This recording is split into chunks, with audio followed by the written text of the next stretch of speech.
Welcome to Hack the Entrepreneur, the show which reveals the fears, habits, and inner battles behind big-name entrepreneurs and those on their way to joining them.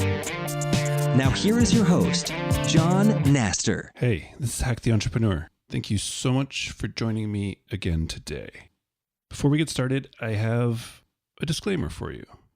This conversation is messy, a little bit cursy, and possibly comical at times, but it's also extremely relevant and helpful for you and your business.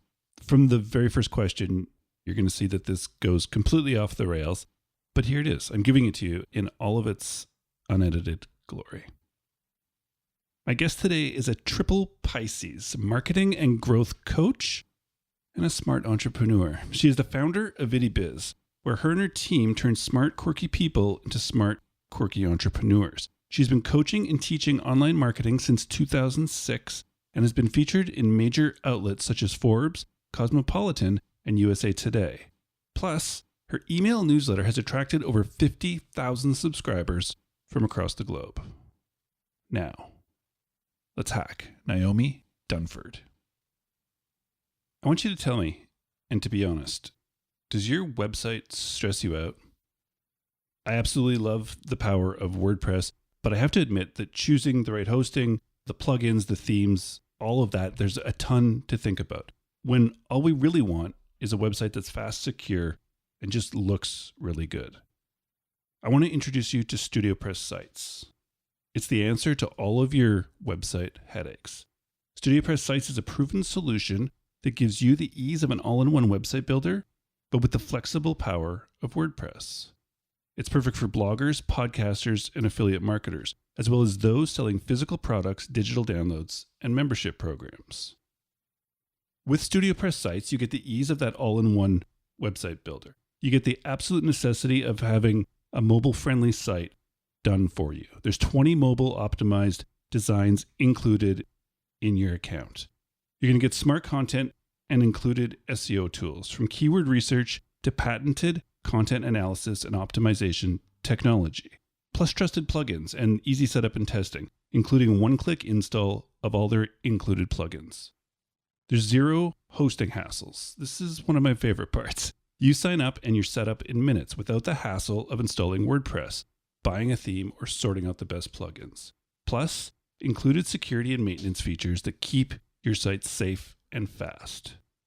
Yes, StudioPress Sites is designed to be easy and hassle-free, but you can also rest assured that if something does go off the rails, the friendly StudioPress support team is standing by 24/7 to assist you in getting back on track.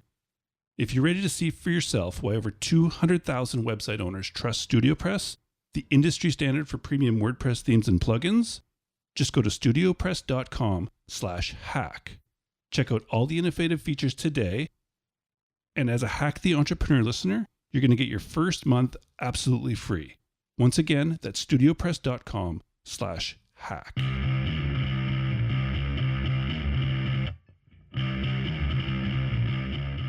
We're back with another episode of Hack the Entrepreneur. And today, I know I say this a lot, that we have a very, very special guest, but holy man, we really, really, truly do right now.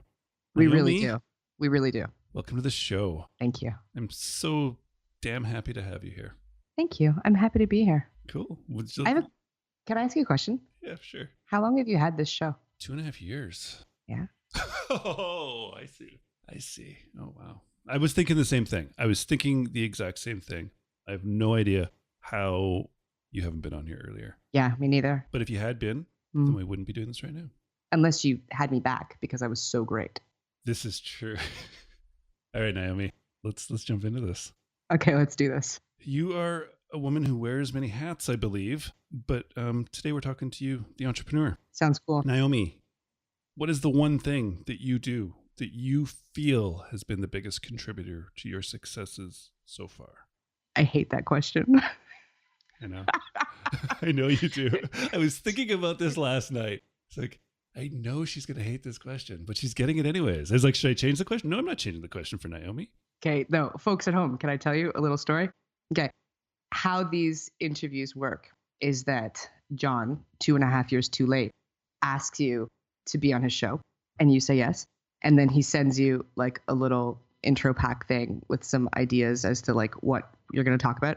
And then you go and you pick a time in his like little scheduling thing. And I picked the latest possible time that I could possibly work practically because of this question. Because I was like, it's going to take me 3 weeks to figure out an answer to this question. So just a little behind the scenes for you here. I've been thinking about this for 3 weeks. I have, really. This is serious pressure now. All right. It is. I was actually just going to refuse to answer, but I figured that wasn't playing the game right. The reason that I take issue with this question is because I think asking someone who was still in the process of succeeding, I guess, doing, working, asking that question is sort of, it doesn't take into account that they're still in the midst of a vignette. And I'm like, I could give you an answer today that wouldn't be true tomorrow. Like, I don't know when this interview is going to go live, but it breaks my head. But I will tell you my answer that I came up with over the course of 3 weeks. And that is, I think I have an unusual ability to change course when I realize I'm wrong. Whoa. An unusual ability to change course when you know that or you find that you're wrong? When I realize or find, or like when the pixies come into my brain while I sleep and go, Naomi, by the way, can I swear on this show? Yeah, of course. You wouldn't be on here otherwise. Okay. When the pixies come and tell me, Naomi, you're full of shit and you have been for many years. That's my answer. Okay. We might get into that. Let's get into this. That was so awkward. Yeah, well, you've made it such, so let's just go with it. This idea of you're not a success yet and how this is going to change tomorrow. Would you agree that entrepreneurship, like life, it's a process of creation, right? Yes. Of creating things out of nothing, but also creating yourself out of nothing. Yeah. Therefore, ever evolving, and therefore constantly, like, I don't care if I interview Elon Musk and he's literally trying to go to the freaking moon, he still doesn't see himself as a success. So it's not your game he doesn't to play see himself his. He doesn't see himself as done. Whereas, like, if you had a biographer coming in, they would have the outside perspective of being able to say what has led to your success. But anybody who's still doing anything I don't think they necessarily frame it that way in their mind. They don't frame it as the past tense. It's still so current that objectivity just goes to hell.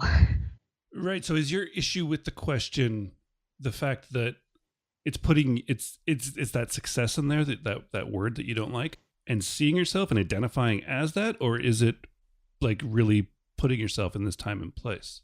I think it's a time and place thing. It's hard for me to view something as having already happened. So I'm a terrible interview guest. I'm sorry. Really? It's so how do you create something like a product if you don't have the ability to see something already completed? Rephrase the question. Well, because you said you have a struggle with trying to see things as already being done. In this sense, we're talking about success, but in the sense of just creating something that doesn't exist, and you must be able to see it as finished, and then you can kind of break it down and complete those steps to finish it. Yeah, I think I can do that. And the same thing, right? Yeah, I think I can do that. And I think if you could somehow make it granular enough for my small mind to grok onto, then I could probably tell you why the last blog post I wrote was a success, or not, as the case may be. Right.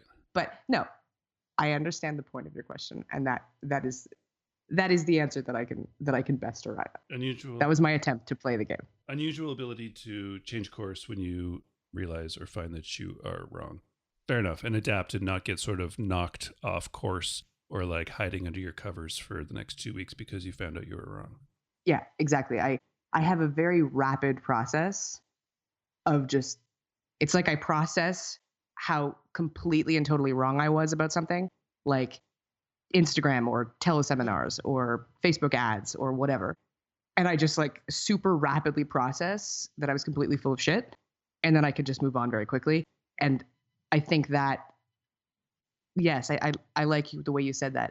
It makes it less likely that I'm just going to sit under my covers. I do sit under my covers and I hide and cry, usually not out loud, but in my head, and totally go through this like mourning process and like go through the whole like 5 stages of grief / hating yourself very quickly. And then I go on and go, okay, well, we're here now. And then I go on Instagram or I do teleseminars or whatever. Is this something sort of innate within you? Have you always been able to accept this total mess up and carry on? Or is this something you've realized you need? I think it's always been there. I think I break up with concepts very easily, and ideals and schemas and stupid judgments of things. Once like the penny drops and I go, wow, I'm so wrong. And then I can just move on. I think it's always been there. Do you move on as quickly from, I don't want to call them like wins. I don't want to say that weird S success word because you don't like it. But do you also, like, do you pat yourself on the back? You create something, you think it's right, you launch it and it works. Or do you just move past it just as quickly as a failure? It's a tough question. I have ADD. Shocker. I know. Yeah, we all do at this point. Everyone on this show, I think, does. So by the time something is launched, I've so moved past even the thing. Like I just have to, at the beginning of a new project, I have to throw myself into it. Just body, soul, blood, sweat. Because I know that if I don't capture that early momentum, then I'm just going to be like, squirrel, let's do Facebook ads. And I'm gone. And I know that about myself. And so I put so much into it on the front end that by the time it actually launches, I'm 3 projects ahead. I don't even really remember it. Interesting. So this is a really popular sort of conversation that comes up on this show because lots of us get to be like this. Lots of us, it stops us from ever doing anything. And they never get to this stage where you've been in business for 10 years, Naomi. How have you how do you manage it enough to accomplish the things you need to accomplish without just like squirrel, shiny object, and never actually do anything? It takes a lot of short-term discipline. I cannot pull off long-term discipline, but I can pull it off in short chunks. And I can just I know the flaws in my brain well enough now that I know that I have to take that, I call it a whirlpool, that sort of whirlpool moment of being able to put your total focus and energy onto a project. And I know that if I just give it my absolute everything, that by the time I'm like, let's drink champagne and get pedicures, it will have taken on enough momentum that even if I totally suck, even I can finish it. Yeah. And does the project itself, let's stick on this project. So I'm fascinated by projects with you because you seem to create a lot of them, like a lot of products and projects, probably for outreach and finding new listeners. Maybe you have projects that you want to start, but then also products that you sell. I make a crazy, stupid, ridiculous amount of products. This is true. Right. It's fascinating to me because this is crazy, but I literally don't have any products. And it's like I want to create that one first perfect product for my audience and I don't have it. And you create them nonstop. You come into my inbox and it's just like, Jesus Christ, how does she's got another product. That's amazing. That woman is selling something again. Mm-hmm. Jesus. So yes. Where are these coming from? Where's the ideas coming from behind a product? Can I answer that in a very roundabout way? Yeah, of course. I'd love you to. I think everybody has tons of ideas for products, but they're not in the habit of making them. And so they don't really have, their neurons are not conditioned to taking something that is an idea and starting to create an iteration and an execution of that idea. So I think people who are in a situation like yours, where they don't have anything yet, they're just not in the habit of taking that idea and turning it into form. And once you've done it enough times, your brain starts taking care of that by itself, I think. I think your brain just knows it like muscle memory does. So I think a large part of it is muscle memory. I don't think I have more ideas than most people. I think I have the habit of turning those ideas into something that has form. So that's the part that makes me sound really cool. But the part that isn't as cool is that I don't really like relaunching things. And I don't like drawing attention to something old. It's like it has old energy and I just want to move on. And so if I had a product that performed really well last year, most people in that spot would sort of strategically say, okay, how can we relaunch this? What's a good new launch sequence? What do we do to bring it back into the world? And I just have no interest in it. I have no problem with it. I just have no interest in doing it myself, which means that eventually I'm going to need money again. So I have to make something new. Wow. So do you have a way, as I said before we record, I'm not going to ask you for like 7 steps to anything, but now I want 7 steps to like taking this idea and putting it into a product idea like that you can create, because you say it's muscle memory and you've done this enough times and you probably work as a coach with people doing this. Yeah. You're right. We have ideas. We all have a ton of ideas, but it's putting them into the form of a product. Mm-hmm. It's a bitch, isn't it? It is. Yeah. Okay, so you want 7 steps? I don't know how many it takes. And he thought this At was least going the to be first one. And he thought this was going to be a 30-minute interview. He's cute, isn't he? Okay. Well, okay, give me an example. Give me an example idea, interview boy. An example idea? Yeah, like something that you could make that you thought that would be cool to make for my audience. Okay, so let's say like, okay, actually here's something. This is actually happening. And I apparently have 2 weeks to create this. A friend of mine, Sean D'Souza, who I think you know. Yeah. He's put my feet to the fire and wants me to create. I've been like, I write for some other people. People come to my site, they see it once and then they leave. They never come back. So now my Monday blog post goes out and I spend $10 a week showing that post on Facebook to people who have touched my site in the last 30 days. Cool. Basic retargeting. To him, Yeah. He's just like, what are you doing? And so he wants me to create a small report, but filled with like my philosophy sort of and everything about it and a step-by-step how to do it and then to sell it. Okay. How much do you think you'd charge? Is it like a $7 report or is it like he said $39? And I was $39. like, where did $39 come from? He's like, dartboard pricing. So fair enough, Sean. $39 because I said so and I'm Sean D'Souza. There Exactly. You go. Okay. Speaking of ADD, the thought that keeps popping into my head is I put the psycho in psychotactics. And I'm like, I can't.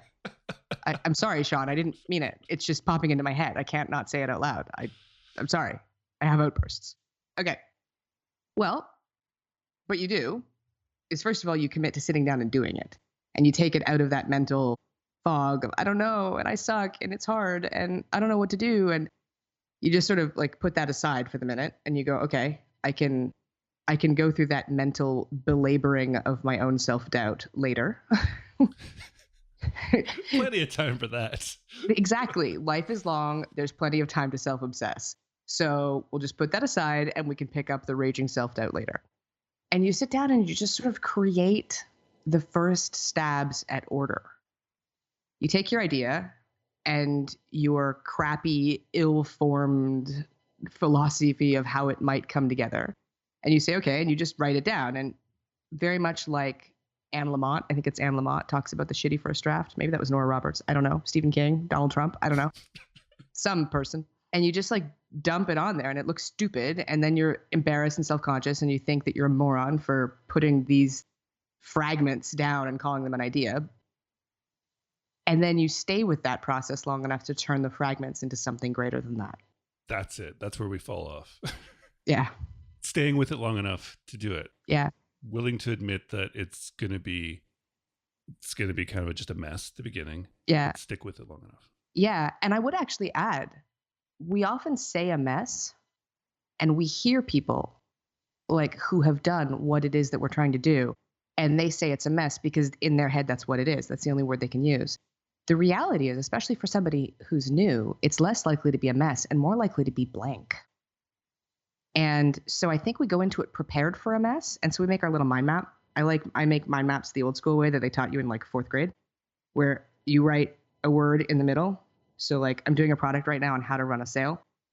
So if in the middle I wrote how to run a sale and then I circled it. And my idea was that eventually there would be a bunch of little spokes coming out from that circle with little things on them. And that those would have little spokes that come out from them and it would flesh out to be this cool thing. What actually happens when you're new is you write how to run a killer sale and you circle it and you have one spoke and it says, what's for sale? And you're done. Like, it's what you got. I think that's actually what happens. And so we're prepared for a mess. And we're like, yeah, I'm an entrepreneur. It's cool. I'm a creative person. I'm a writer. I'm cool with a mess. I'm cool with shitty first draft. And it's not a shitty first draft. It's 2 words on a piece of paper. And you just feel like I was ready and braced for chaos. This isn't chaos. It's emptiness. Which you weren't ready for. Which you weren't ready for. And then you go and get drunk in a corner. Is there any part where that actually fits into the process? There are many parts where that fits into the process. Good. Otherwise, I don't want to take part in this process. Exactly. That's the point. You do this so you can buy better booze. That's really what it's all about. At what point in this stage do you begin thinking about how am I going to market and sell this? Are you asking what I do or what I think other people should do? No, what you do. I want to know what you do. I don't really spend a lot of time on that. To be fair, probably because I've done it so many times, it's just sort of a routine now. I will often start just getting a feel for something and getting a feel for whether this is something that needs a lot of hype and explanation and launch content, or whether it's just a sort of announcement. My launches usually tend to follow a pretty predictable pattern. And so sometimes I'll feel like, okay, this one's going to need some high touch. And this one's going to need yo, it's $27, buy it, idiot.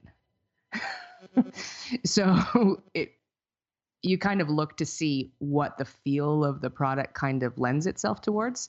But I'm pretty lazy when it comes to promotion. I generally tend to do as little as I can get away with. So you don't like to resell products that are old and have that weight to them, sort of being old, but you don't mind doing that with your launch sequences?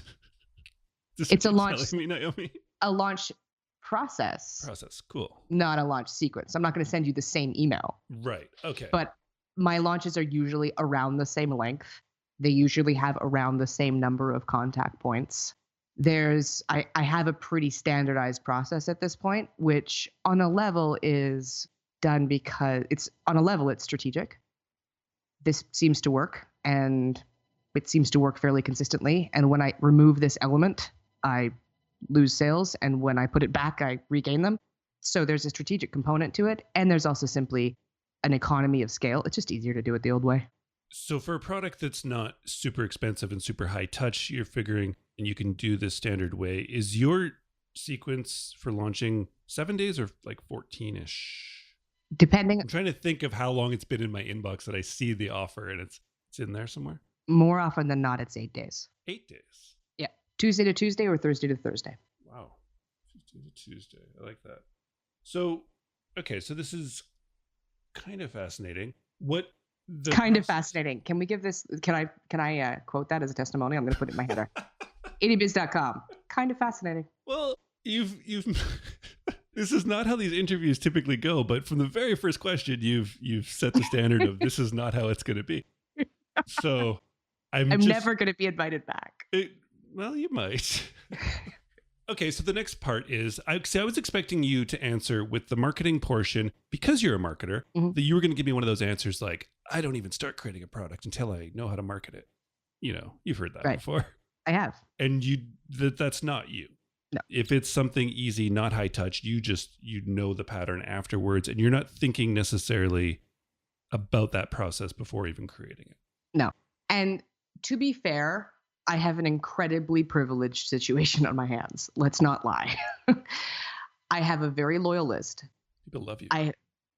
Some do. Yeah. That's true. Some do. Awesome. I'm remaining non-committal in the amount of the sum. But yes, I have a very loyal list. Statistically speaking, most people who buy something from me have bought at least half of the items that were available for purchase since they got on the list. And so I'm, in many cases, talking to the same kind of people who have the same kind of priorities, who have the same kind of preference. I sell things at a price point that people are generally comfortable with, or the people who have wound up here are generally comfortable with, otherwise they would have left. And so at this point, it is a fairly well-oiled machine. And I've created a content strategy, she says, with air quotes, strategy that involves me doing whatever random harebrained shit I think of and putting it on the internet. And that has become a signature of sorts. And so because of that, the marketing component can really be, you know what would be awesome? And then just doing that. And I think more people can get away with that than think they can, but I think most of us don't think that we can get away with that. And so I did this the first time in forever that I did a big, like, proper launch with videos and stuff and makeup was for a class called List Explosion last year. And at some point I realized when I was speccing out my slides that this was really boring. And I was like, wow, I wouldn't watch this.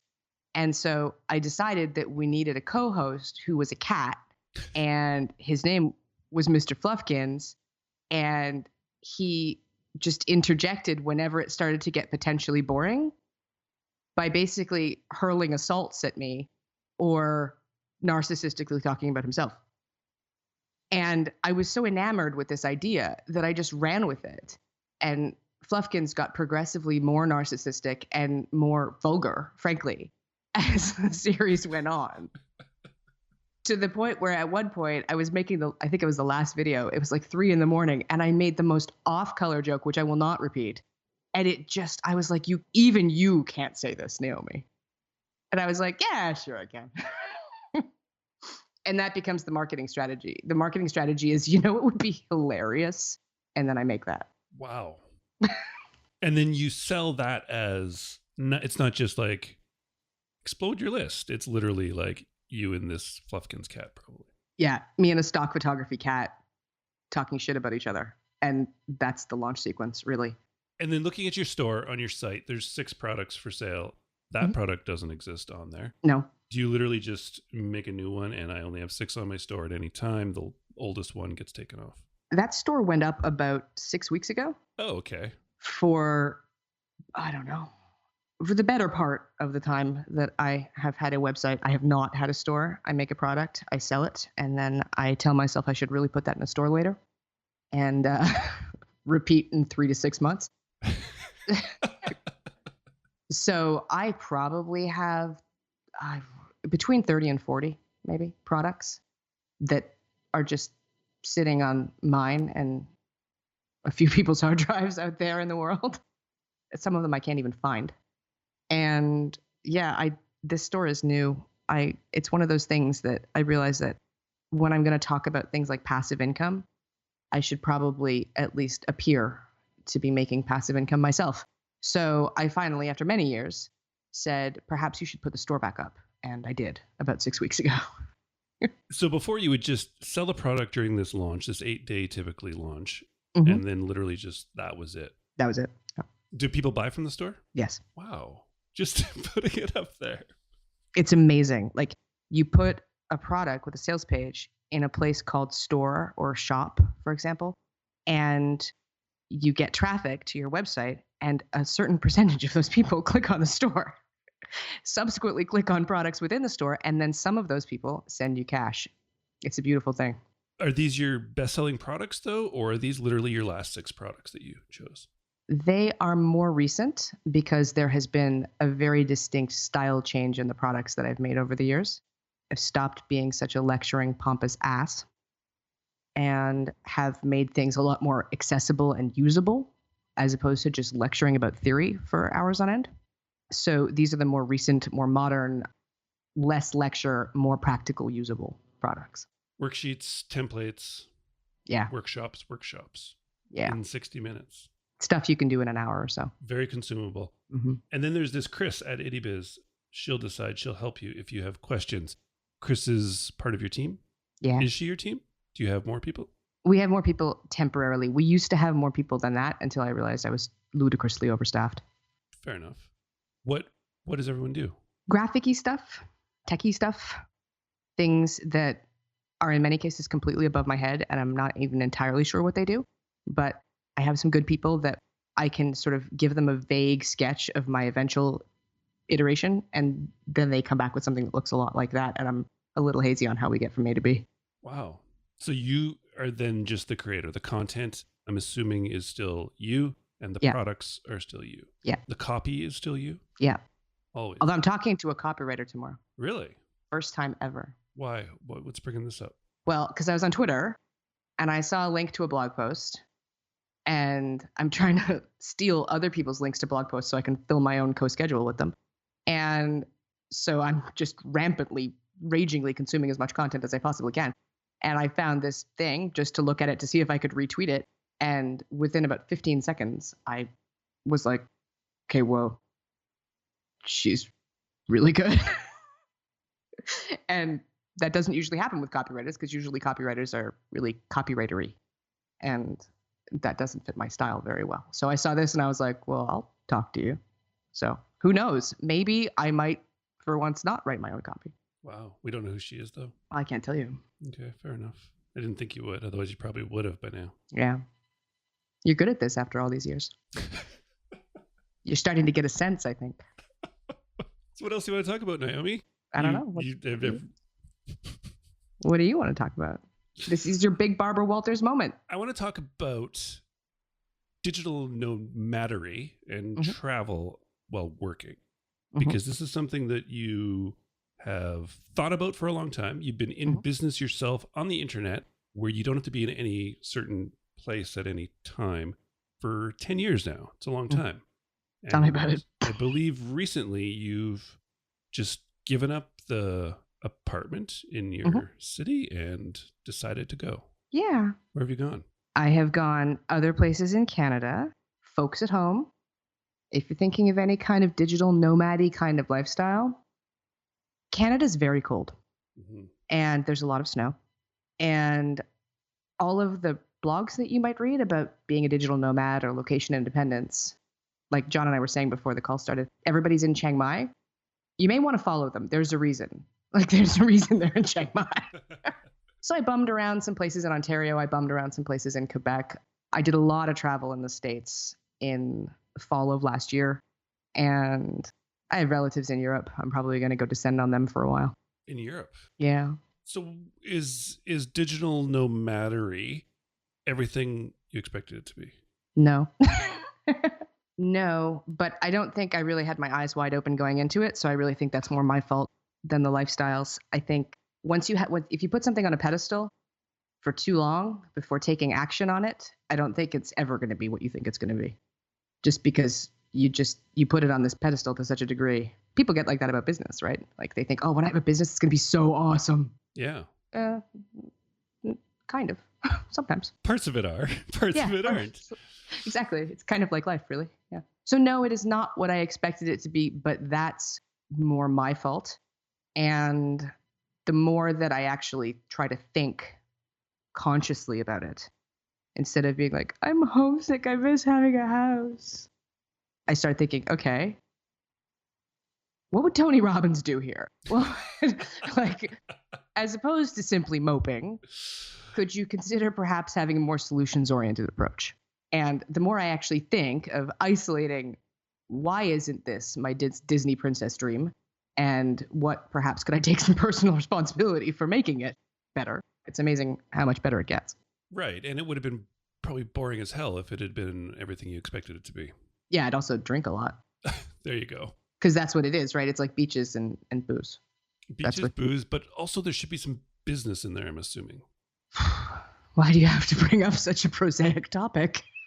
Yes, I suppose business should be involved. Is that the struggle? Staying focused, staying motivated, working, actually like continuing on in business? I think it's more when you're at home. Well, this is true for me anyway. When I'm at home, I have a lot of routines in place that I'm not even aware of that make certain things, certain business things, easier or more intuitive. Pick me up and stick me somewhere that isn't home, even though it technically has all of the elements in place. I think that's a large part of why it's different than what I thought. I thought as long as I had a fast computer and access to the internet, we'd be good to go. But realizing like the tiniest parts of your routine, just like they change everything in this sort of weird butterfly domino effect. And So just kind of getting back in the saddle and taking responsibility for your routines rather than rather than falling back on the organic ones you've always had. That's I think a big part of it. I think I'm just really disoriented and confused a lot of the time. Yeah. And I mean, you mentioned this ADD and sort of like, but having really good short-term discipline and sort of being able to take these ideas and turn them into real tangible things. Do you use, or did you, when you were at home, use sort of more physical ways to do this, like whiteboards or pieces of paper, things that you might not have now in front of you at your disposal because you might be at a coffee shop or you might be somewhere else? It's a really good question, actually. Yeah. That's a really good question, actually. 35 minutes into it. That was awesome. Thank you. Perfect. Well, I'll put yours in my header and you can put that in yours. Yeah, I had a desk, come to think of it. And amazingly, if you write a note to yourself and you put it on your desk, generally speaking, barring acts of God, you can leave for however long you want to, minutes, days, weeks, and come back, and that note will still be in the same place as a physical reminder. When you have to actually be more linear about it, you can't really rely on sticky notes and scraps of paper and stuff like that anymore. So yeah, I think the physical component has really been a factor. So you do use that? Because that's me. I'm like sticky notes and freaking like those little cards, whatever they're called, like that you just write on. Index cards. Yeah. Literally my desk has them always. Because you're right. I can come back here at any time. Even if I go to the coffee shop to work in my city, I still have to come back here, put the laptop down and be like, oh yeah, I still got to do this recording. Yeah. All right. Oh, right. I meant to do that thing. When you don't have that physical reminder that you've really, frankly, come to rely on as a crutch, you don't have that physical reminder saying, remember that thing? You often don't remember that thing. Surprise. Right. So it's the struggle is finding those, but in more of a digital sort of sense. Yeah. I started using Trello. I'm not using it very well, but I started using it and it's kind of helping. So that's cool. It can. Yeah. But it's if you use it. Exactly. It's something you have to get in the habit of using, which is hard to do, but I have been doing it and it works well. But I've struggled with this, like going somewhere for 2 months with the family and it's like, I'm going to work. And then I don't. I just literally enough to just keep things going the way they have to. But exactly. The minimum viable. Yeah. Right. And so I don't think that with that, I don't think I can do it long term because I won't be happy if I'm in the same place a year from now kind of thing. Yeah, it's definitely a different lifestyle. And I've always had the thought that people who move to a new lifestyle, as a rule, this is not true in all cases, but as a rule, once seekers, people who have been seeking something better, something more, something that's a better fit, once they actually find it, that's when they usually stop blogging about it because there's nothing more to say. And so most of the literature you're going to read on any kind of significant lifestyle change is going to effectively be written by people who have the aspiration, not who have actually achieved it. And somebody said something to me. Once you move to Belize, you don't usually write a blog about moving to Belize. You're hanging out doing Belize things, not writing a blog about it. And so I think it's that constant quest to find the right fit, whether some people travel periodically or they travel all the time, or they actually thought, yeah, I'm going to be a digital nomad. It's going to be great. And then they realize they're totally homesick and this sucks and they're just going to go buy a house. And all of those different incarnations, it's hard to have role models. And so it's hard to sort of predict what it's going to be like because as soon as people get it, they stop writing about it, having a podcast about it, hanging out in forums about it, talking on Twitter about it. Are you going to keep talking about it? I only really talked about it once, so I don't know if I'll talk about it again. So you're going to fall into the same trap that everyone else does? Probably, but I never wrote a digital nomad blog in the first place. Right. So okay. Fair enough. I feel no such obligation.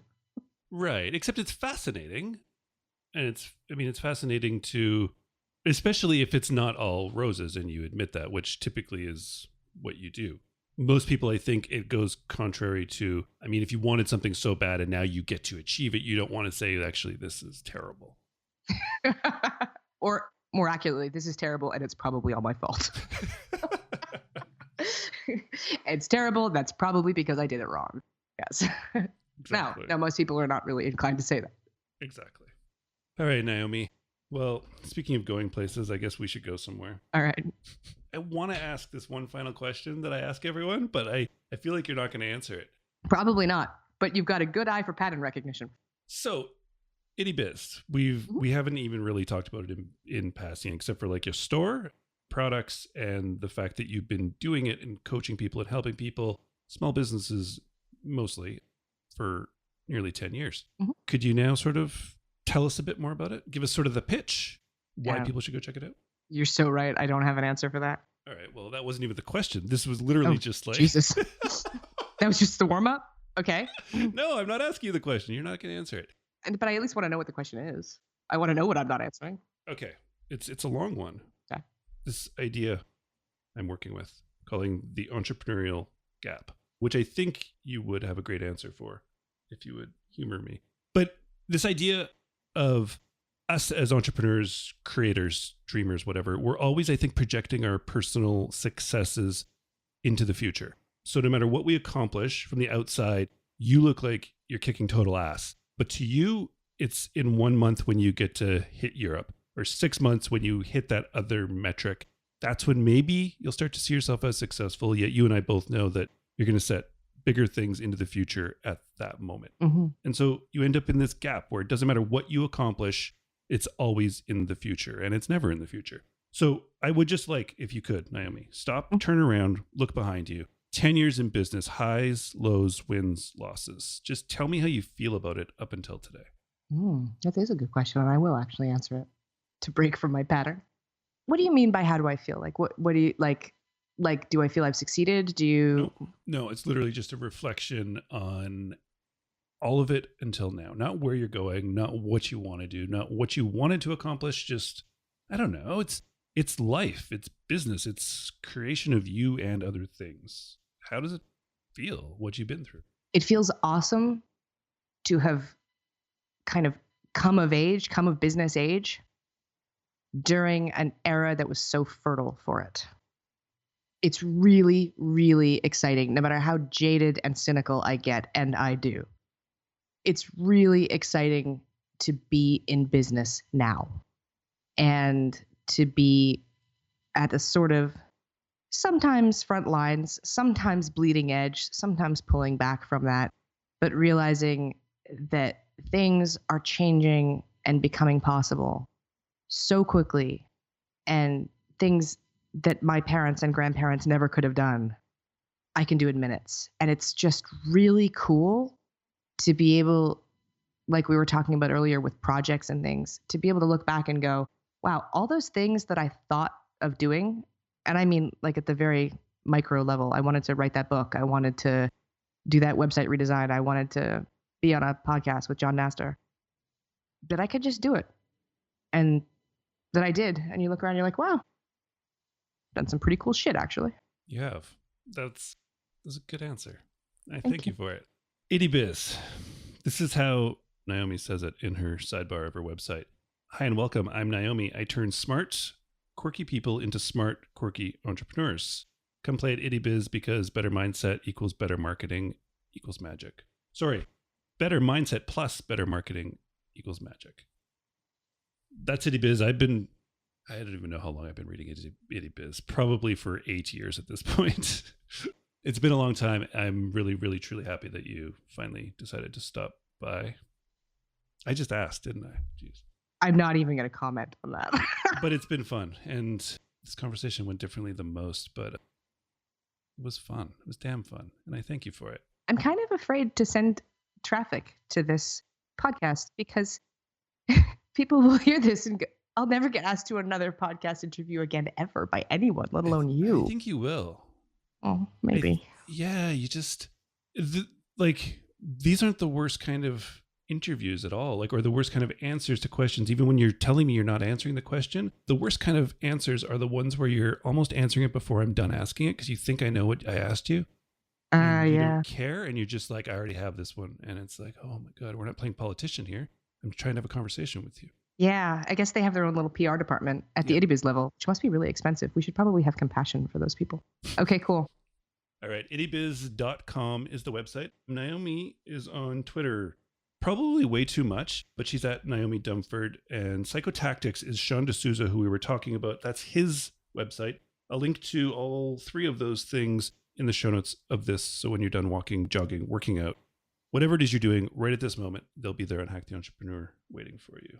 Naomi, once again, thank you so much for joining me. I really do appreciate it. And please just keep doing what you're doing. Thank you. It's been real. Today's episode of Hack the Entrepreneur is brought to you by StudioPress Sites, a proven solution that gives you the ease of an all-in-one website builder with the flexible power of WordPress. It's perfect for bloggers, podcasters, and affiliate marketers, as well as those selling physical products, digital downloads, and membership programs. Check out all the innovative features today at studiopress.com/hack. And as a Hack the Entrepreneur listener, you get your first month absolutely free. That's studiopress.com/hack. All right, well, that conversation went a lot of places I was not expecting it to go. Some places I was expecting it to go, some places I wasn't. But it was a lot of fun to be a part of. I've admired Naomi and her work for years now. She writes extremely well. She's really smart, and she's got an extremely, it's unusual and authentic sort of take on marketing. And the way she can do it is really, really impressive. And I'm really happy I got to sit down and talk to her, even though she completely derailed my questions and my conversation. I'm going to let it slide. So taking part in it was uncomfortable, it was awkward at times, but it was fun. But I'm really looking forward to this part of the show now, the part where I get to go back and I get to listen to it the way you got to hear it. And I'm hoping that it isn't too awkward. So I go back and I listen through it again, and then I listen through it again. That second time through the conversation, there was something Naomi had said, and I had missed it. I had glossed over it the first two times. I guess I was just kind of caught up in the wreckage of this conversation, and I had missed it. But it was so very clear this second time through. It was it. It was that one thing that Naomi said. Did you get it? Did you hear it? Let's do it. Let's find the hack. It takes a lot of short-term discipline. I cannot pull off long-term discipline, but I can pull it off in short chunks. And I can just I know the flaws in my brain well enough now that I know that I have to take that, I call it a whirlpool, that sort of whirlpool moment of being able to put your total focus and energy onto a project.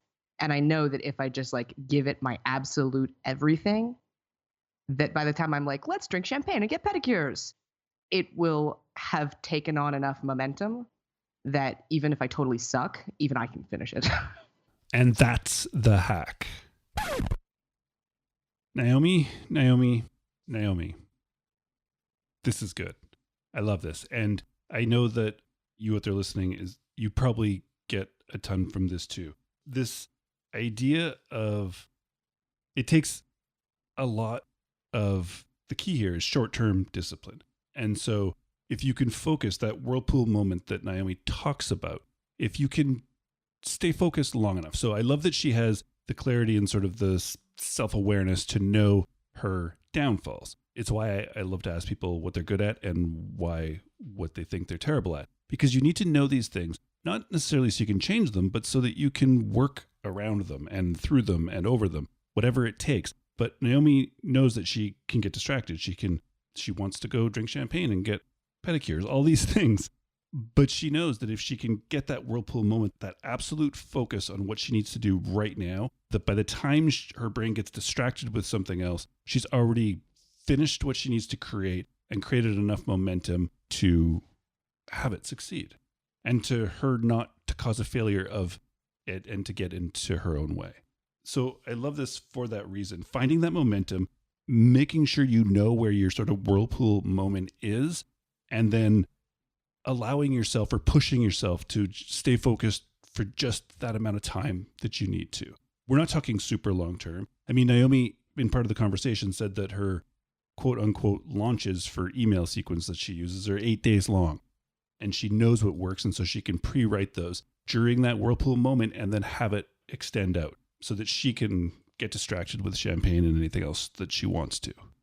Find these times in your day-to-day. Find these times within your projects to execute, get the momentum, and then you can get distracted as much as you need to after. Naomi, thank you so much for joining. Thanks for tearing this whole show apart, and just thanks for doing what you do. All right, that was fun. HackTheEntrepreneur.com. It's the site. Head over there. I'm going to get links to some stuff that I dig of Naomi's and things we talked about in this conversation will also be over there for you. All right, it's been fun. Thank you so much again for stopping by. I truly do appreciate it. And please, until next time, keep hacking the entrepreneur.